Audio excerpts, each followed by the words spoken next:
Corresponding angles, alternate angles, interior angles पाहिल्यानंतर आता काही महत्त्वाच्या प्रॉपर्टी आपल्याला दिलेल्या आहेत, त्या प्रॉपर्टी पाहणार आहोत. दोन रेषा एकमेकींना ज्या वेळेला छेदतात तेव्हा त्यांच्यामुळे होणारे जे विरुद्ध कोन आहे ते विरुद्ध कोन एकरूप असतात. आता या दोन रेषा एकमेकींना छेदतायत, ए बी आणि सी. आता यांच्यामुळे जे विरुद्ध कोन तयार झालेले आहे त्यांच्या दोन पियर्स, ही एक पियर आहे आणि दुसरी पियर आहे. तर अपोजिट अँगलच्या या दोन पियर्स एकमेकांशी कॉन्ग्रुएंट असतात. ही पहिली प्रॉपर्टी जी आपण पहिल्या टॉपिक मध्ये पाहिलेली आहे. ही प्रॉपर्टी आपण सिद्ध पण केलेली आहे. When two lines intersect each other, pair of opposite angles are congruent. त्यामुळे इथं आता याच्यावर जास्त ट्रेस द्यायचा नाही. त्यानंतर दुसरी प्रॉपर्टी दिलेली आहे, the angles in a linear pair are supplementary. रेषीय जोडीतील कोन पूरक असतात. पूरक म्हणजे त्यांची बेरीज 180 अंश असते. समजा ए बी सी आणि सी बी डी हे दोन एंगल्स इन लिनियर पेयर आहे, म्हणजेच रेषीय जोडीतील कोन आहे. रेषीय जोडीतील कोन आहेत म्हणजेच त्यांची सम 180 आहे. समजा या ठिकाणी हे 120 असेल तर हे 60 असेल. दोघांची बेरीज आपण केली तर किती येते? 180 येते. आणि म्हणूनच यांना आपण काय म्हणतो? सप्लिमेंटरी म्हणतो, पूरक म्हणतो. दोन कोनांच्या मापांची बेरीज 180 अंश. थर्ड प्रॉपर्टी आहे करस्पॉन्डिंग अँगलच्या संदर्भातली. आता करस्पॉन्डिंग अँगलच्या तयार होणाऱ्या सगळ्या पियर्स आठवा. किती पियर्स तयार होतात? एकूण 4 पियर्स तयार होतात. आता त्यावेळेला तयार होणाऱ्या करस्पॉन्डिंग अँगलच्या पियर पैकी एक पियर जरी कॉन्ग्रुएंट असेल तरी अदर 3 पियर्स, 3 जोड्या सुद्धा एकरूप असतात. संगत कोन, करस्पॉन्डिंग एंगल्स, एक पियर एकरूप असेल तर अदर पियर्स कॉन्ग्रुएंट असतात. आता या ठिकाणी आपण काय करत होतो? या पद्धतीने त्याला नंबर देत होतो आणि याच्यामध्ये ज्यांना करस्पॉन्डिंग अँगल कळत नाही त्यांनी पाठीमागचा व्हिडिओ पहा. आता समजा पहिला आणि तिसरा कोन ही जर पियर एकरूप असेल तर अदर 3 पियर सुद्धा कॉन्ग्रुएंट असतात, असा हा नियम आहे.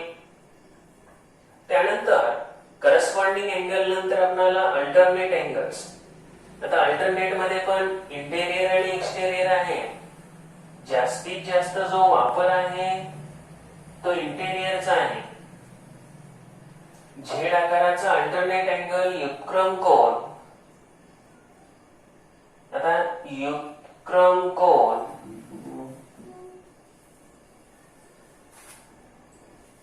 Alternate angles, इंटेरियरच्या 2 piers, एक्सटेरियरच्या 2 piers. आता याच्यामध्ये पण काय सांगितलेले त्यांनी, एक पियर जर कॉन्ग्रुएंट असेल तर राहिलेल्या सर्व पियर्स सुद्धा कॉन्ग्रुएंट असतात. म्हणजे जर अल्टरनेट अँगलची आपण ही पियर कॉन्ग्रुएंट घेतली, 72 वाली पियर कॉन्ग्रुएंट घेतली तर 36 वाली पियर सुद्धा कॉन्ग्रुएंट असते. हेच त्यांना सांगायचंय. अल्टरनेट अँगलची एक पियर कॉन्ग्रुएंट असेल तर राहिलेली एक पियर कॉन्ग्रुएंट असते. मग या ठिकाणी इंटेरियरचा जास्त उपयोग आहे. हे परत परत सांगतोय, इंटेरियरचाच जास्त उपयोग आहे. मग इंटेरियर मध्ये आणि एक्सटेरियर मध्ये दोन्हीकडेही हा नियम लागू होतो. आता याच्यामध्ये लास्ट प्रॉपर्टी जी आहे ती इंटेरियर एंगल्सची. हा इंटेरियर वेगळा, अल्टरनेट मधला इंटेरियर म्हणजे हे दोन घेतले होते. आणि आता इंटेरियर एंगल्स अल्टरनेट मधले ज्या वेळेला इंटेरियर घेतले त्यावेळेला आपण हे घेतले अशा रूपात झेड आकाराचा हा भाग घेतला.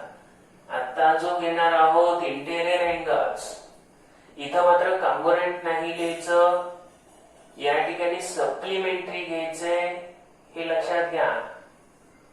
तर 2, 3 आणि 6, 7 हे लक्षात ठेवा. 23, 67 हे इंटेरियर अँगल्स आहेत. इंटेरियर अँगलच्या 2 पेयर्स तयार होतात.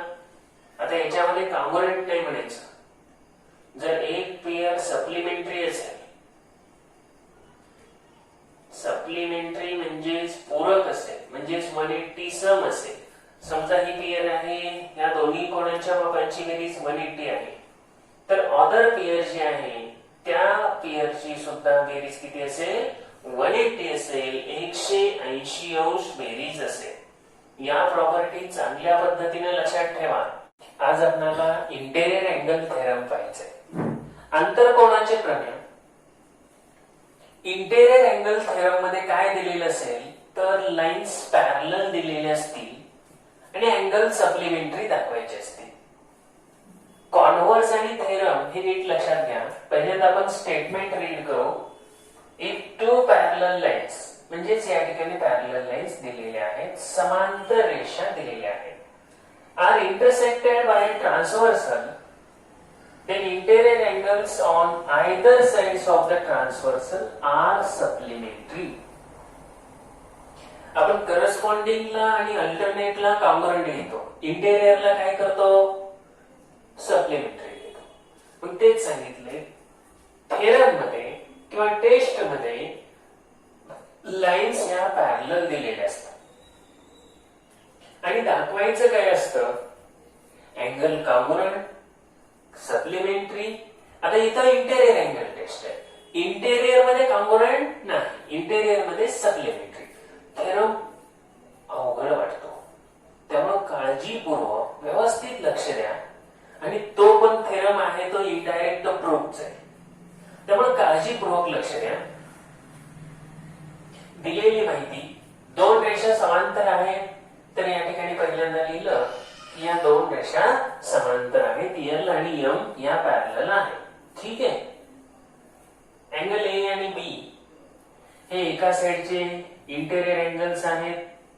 अँगल सी आणि डी हे दुसऱ्या साइडचे इंटेरियर अँगल्स आहेत. एन ट्रान्सव्हर्सल मुळे हे इंटेरियर अँगल्स तयार झाले. एवढं जरी लिहिलं तरी चालू शकतं. हे काही लिहायचं असं काही कंपल्शन नाही, परंतु ज्यांना येते लिहायला, ज्यांना थेरम कळतंय त्यांनी कंपल्सरी लिहायचं, सगळं लिहायचं. आणि ज्यांचं थेरम जड जातात त्यांनी काय फक्त पॅरलल लाईन लिहिली तरी चालतंय. आता टू प्रूव्ह हे 2 अँगलच्या pair A plus B is equal to 180 आणि C plus D is equal to 180 हे दाखवायचंय.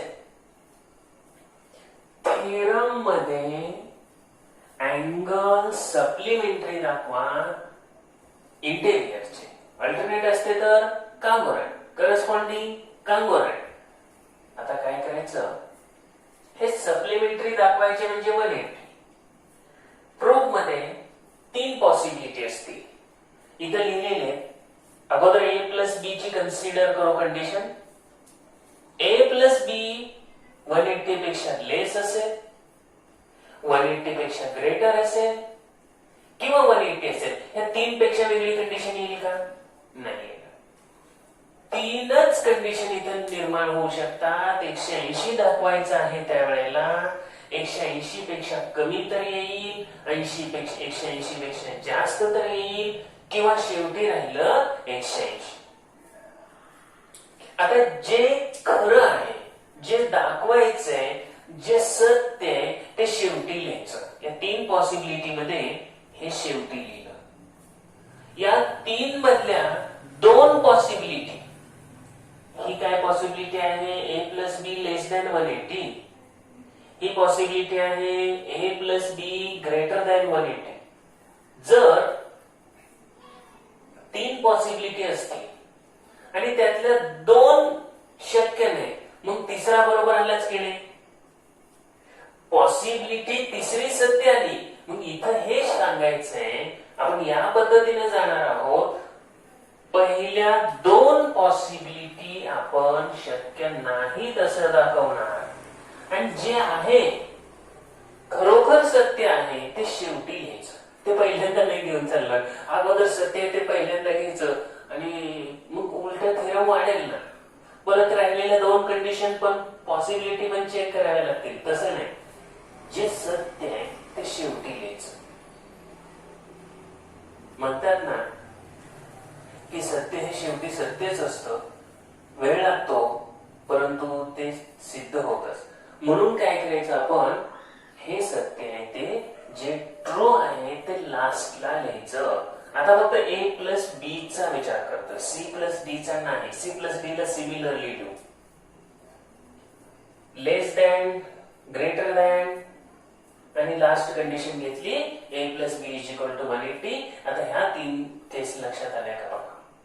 तुमच्या लँग्वेज मध्ये लिहा, केसेस लिहा, पॉसिबिलिटीज लिहा, काही पण लिहा, काही अडचण नाही. आता काय करायचं, पहिली केस थेरमच इनडायरेक्ट आहे ना. पहिली केस सत्य मानायची.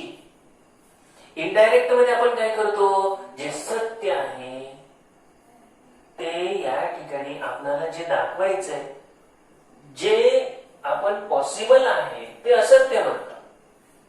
आता यात पहिली जी केस आहे ही ट्रू मानली, ही चुकीचं आहे त्याला बरोबर आहे म्हणायचं. आता तुम्ही परत विचाराल मग चुकीचं कशाला मानायचं, तर सिस्टीमच अशी आहे. इनडायरेक्ट मध्ये काय केलं जातं, जे चुकीचं आहे ते सत्य मानलं जातं आणि मग निष्कर्ष काढला जातो. चुकीचं घेतल्यावर निष्कर्ष काय येणार, चुकीचं येणार आणि मग परत म्हणायचं आपण मानलं ते चुकीचं मानलं. आपण सपोज केलं ना ते चुकीचं सपोज केलं. म्हणजे सपोज करताना चुकीचं सपोज करायचं आणि सपोज करून निष्कर्ष काढायचा आणि परत म्हणायचं आपण मानलं ते चुकीचं मानलं.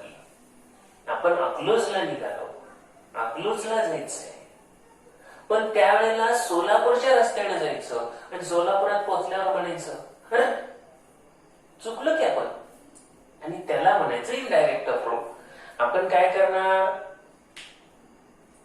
हे काय म्हणणार, ट्रू म्हणणार. हे ट्रू आहे का नाही, मग निष्कर्ष कसा येणार, कन्क्लुजन कसं येणार, चुकीचं येणार ना. आणि मग चुकीचं आल्यावर हे शक्य नाही म्हणायचं. परत दुसरी पॉसिबिलिटी घ्यायची, आता ही पण शक्य नाही म्हणायचं. आणि मग दोन पॉसिबिलिटी जर शक्य नाही तर तिसरी पॉसिबिलिटी आपोआप शक्य होणार आहे. चला पहिलं आपण काय केलं, A plus B less than 180 is true. आता युक्लिडचं जे पाचवं पॉच्युलेट होतं खूप जणांना समजत नव्हतं. काय होतं पॉच्युलेट, तर ज्या बाजूला 180 पेक्षा कमी डिग्रीचा कोन होतो त्या बाजूला जर त्या रेषा वाढवल्या तर त्या इंटरसेक्ट होतात.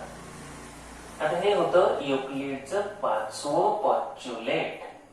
जर या बाजूचं या कोणाचं जर मेजर आपण 100 घेतलं आणि हे घेतलं 160, किती झाली टोटल 160. आता 180 पेक्षा लेस आहे त्या बाजूला जर या लाईन्स वाढवल्या तर ते इंटरसेक्ट होतात. असं कोणी सांगितलंय, युक्लिडच्या पॉच्युलेटने सांगितले, आपण हे पाठ केले, आपण हे लक्षात ठेवले. मग आता किती घेतलं, लेस दॅन 180. आता लेस दॅन 180 जर घेतलं तर काय होणार, या दोन रेषा, आता समजा ही एल असेल आणि ही एम असेल, एम एल, त्या बाजूला इंटरसेक्ट होतील की नाही.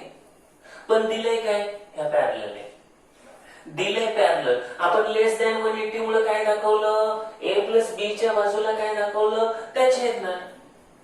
पण छेदणार आहे का नाही बाबांनो, इथं सांगितलंय बघा पॅरलल. आला की नाही चुकीचा निष्कर्ष, कसा चुकीचा आला, आता आपण म्हणायला लागलो हे इंटरसेक्ट करतात आणि दिलंय काय, पॅरलल आहे. म्हणजे पहिलं सपोजिशन शक्य नाही तेच लिहिलंय युक्लिडच्या पॉस्च्युलेट्स नुसार एल आणि एम जर वाढवल्या तर त्या ए आणि बी च्या बाजूला एकमेकींना इंटरसेक्ट करतील. परंतु हे गिव्हनची कॉन्ट्राडिक्टरी आहे, कारण गिव्हन मध्ये पॅरलल दिले आणि म्हणून पहिलं सपोजिशन आपल्याला शक्य नाही. It is impossible. आता चला पॉसिबिलिटी नंबर 2 कडे. पॉसिबिलिटी नंबर 2 पण अशाच रीतीने जायचं. काय आहे? Greater than 180. कोणाचं 180 पेक्षा माप मोठं आहे? या बाजूचं. आता एक लक्षात घ्यायचं, या बाजूचं माप 180 पेक्षा मोठं असेल तर पलीकडच्या बाजूचं माप C प्लस D चं किती येणार? 180 पेक्षा कमी येणार ना. आणि मग त्या बाजूचं जर 180 पेक्षा कमी आलं तर काय झालं? लाईन्स त्या बाजूला इंटरसेक्ट करतील, सी आणि डी च्या बाजूला इंटरसेक्ट करतील. बट दिलंय काय? पॅरलल आहे, म्हणजे दुसरं सपोजिशन सुद्धा चुकीचं आलं. आणि मग म्हणायचं as 2 possibilities are impossible, third possibility should be true. आणि म्हणून मग a plus b is equal to 180. आणि मग similarly c plus d is equal to 180 दाखवता येतं. आता फक्त पहिली पॉसिबिलिटी मी व्यवस्थित तुम्हाला स्पष्ट करून दिली. दुसरी आपण बघू. मी तोंडी सांगितली कारण तुम्हाला काही जणांना लगेच लक्षात आलं असेल. आपण काय करतोय? a प्लस b चं माप 180 पेक्षा मोठं म्हणतोय. त्याच्यावरून मी तुम्हाला c प्लस d चं माप 180 पेक्षा लेस सांगितलं. पण हे कसं? तर काय करायचं? हे दोन अँगल्स इन लिनियर पेअर आहे. हे दोन अँगल्स इन लिनियर पेअर आहे. हे घेतलं इथं. आपण ज्या वेळेला हे ट्रो मानलं, केस नंबर 2 ट्रो मानली, ट्रो मानली. आता काय घेतलं? a plus b is equal to 180, b plus c is equal to 180. ह्या लिनियर पेअर असल्यामुळे ह्यांचं 180 घ्या, ह्यांची बेरीज करा. काय आलं पहा? a plus b plus c plus d किती आलं? 360. चार कोणांच्या मापांची बेरीज 360 आली. ऍडिशन केली ना, 360 कशी आलं? तर या दोघांची बेरीज 360 आणि ह्या डाव्या बाजूची बेरीज झाली a plus b plus c plus d. आता c प्लस d चं जे माप आहे ते 180 पेक्षा कमी कसं? तर काय केलं? हे a प्लस b लेफ्ट कडून राईट कडे नेलं. ते काय होणार? वजा होणार. आणि हे लिहिलं ब्रॅकेट मध्ये. ब्रॅकेट मध्ये लिहिल्यामुळे काय अडचण नाही. परंतु a प्लस b चं मेजर काय दिले? Greater than 180. 180 पेक्षा मोठं. अगदी एकने जरी मोठं असलं, 180 पेक्षा मोठं 181 जरी असलं, या दोघांचं माप मोठं आहे सांगितलंय, तर 360 मधून आपण जर 181 वजा केलं तर खाली काय राहणार? 179 राहणार की? 360 मधून हे केल्यावर 179 राहणार की? म्हणजे 180 पेक्षा लहान आलं, म्हणजे त्या बाजूला छेद आहे. तर इथं आपण हेच दाखवणार की 360 वजा a प्लस b चं माप हे आपण सपोज काय केलंय? 180 पेक्षा मोठं. समजा 180 पेक्षा मोठं 181. तर इथं उत्तर काय आलं? 179. कोणाचं माप आलं? c प्लस d चं. लेस दॅन 180 आलं. आणि लेस दॅन 180 म्हणजे युक्लिडच्या पॉस्च्युलेट्स नुसार ह्या दोन रेषा एल आणि एम एकमेकींना कोणत्या बाजूला छेदत असल्या पाहिजेत?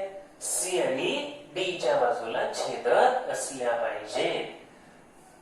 आता हे काय आहे? Contradicts to given. किंवा ह्याप्रमाणे लिहिलं तरी चालतंय, हे पॅरलल दिलंय म्हणून लिहिलं तरी चालतंय. कसं आहे? वाक्यरचना बदलतो, त्या काही अडचण नाही. आता हे कॉन्ट्राडिक्ट्स टू गिव्हन. कॉन्ट्राडिक्ट म्हणजे विरोधात आहे. विरोधात म्हणजेच अपोजिट आहे. दिलेल्या म्हणजे गिव्हनच्या विरोधात आहे. आता जर गिव्हनच्या विरोधात असेल तर मग आपण काय म्हणणार? आपण मानलं ते चुकीचं आहे. आवर सपोजिशन इज रॉंग आणि म्हणून सपोजिशन ए प्लस बी ग्रेटर दॅन 180 हे शक्य नाही, हे इम्पॉसिबल आहे. आता पहिले दोन सपोजिशन आपण काय केले, इम्पॉसिबल म्हटलो.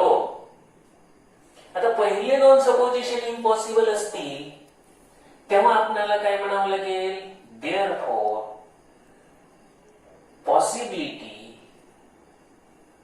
दोन पॉसिबिलिटी शक्य नसल्यामुळे पॉसिबिलिटी 3 कोणती आहे, A plus B. Possibility 3 A plus B is equal to 180 should be true. Should नाही, मस्ट बी ट्रू.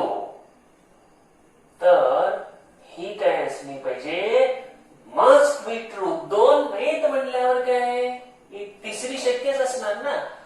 एक शक्य झालं, एक सिद्ध झालं आणि मग ऍज अबव किंवा similarly as above we can show, काय दाखवू शकतो वरील प्रमाणे, angle C plus angle D is equal to 180. अशा रीतीनं हा आपला इंटेरियर अँगल थेरम प्रूव्ह झाला. आता अगदी थोडक्यात सांगतो काय करायचं, कारण थेरम अवघड आहे आणि म्हणून शॉर्ट.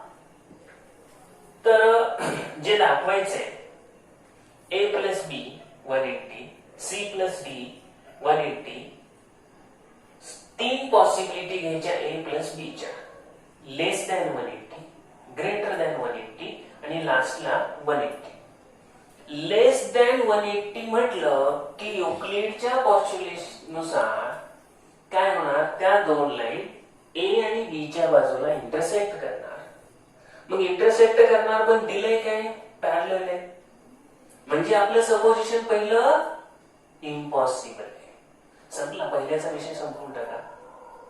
दुसऱ्यात काय करायचं, ग्रेटर दॅन 180. आता हे ग्रेटर दॅन 180 तेव्हा ज्यांना कळत नाही ते डायरेक्ट लिहिलं तरी चालेल, सी प्लस डी लेस दॅन 180. आता ते आपण प्रूव्ह केले, कारण ह्या लिनियर पेअर घेतले, चार कोणांच्या मापांची बेरीज घेतली, 360 आलं आणि मग ए प्लस बी लेफ्ट कडून राईट कडे आणलं, वजा झालं आणि मग 360 मधून 180 पेक्षा मोठं माप वजा केल्यावर सी प्लस बी चं माप 180 पेक्षा कमी येणार ना. इथं आपण दाखवलं, अगदी 181 जरी घेतलं तरी ते लहान आलं. म्हणजे तिथं तुम्ही सी प्लस डी चं माप लेस दॅन 180 दाखवलं. आता लेस दॅन 180 म्हणजे सी प्लस सी आणि डी च्या बाजूला त्या काय करणार, लाईन छेदणार. पण पक्षात काय दिलंय, गिव्हन मध्ये काय दिलंय, पॅरलल आहे. झालं, पुन्हा काय आलं, उलट. म्हणजे दुसरं सपोजिशन सुद्धा चुकीचं आहे. आता दोन सपोजिशन चुकीची आहेत, दोन केस चुकीचे आहेत, म्हणजे तिसरी केस ही ट्रूच असली पाहिजे. आणि म्हणून आपण म्हणलं possibility third should be true. आणि मग सिमिलरली आपल्याला सी प्लस डी हे सुद्धा असंच दाखवता येत, असं म्हटलेलं आहे. विद्यार्थी मित्र, एक गोष्ट ध्यानात घ्या, खूप मुलं इंटेरियर अँगल थेरम करत नाही, समजूनच घेत नाही आपल्याच्यानं नाही जमत, अवघड आहे वाटतो त्यांना. बघा बरं आता कसा वाटला, एकदम सोपा वाटला की नाही. काय करा, 3 ते 4 वेळा हाच थेरम ऐका, व्यवस्थित एकदम परफेक्ट करा आणि न बघता 3 ते 4 वेळा लिहा, 3 ते 4 वेळा ऐका.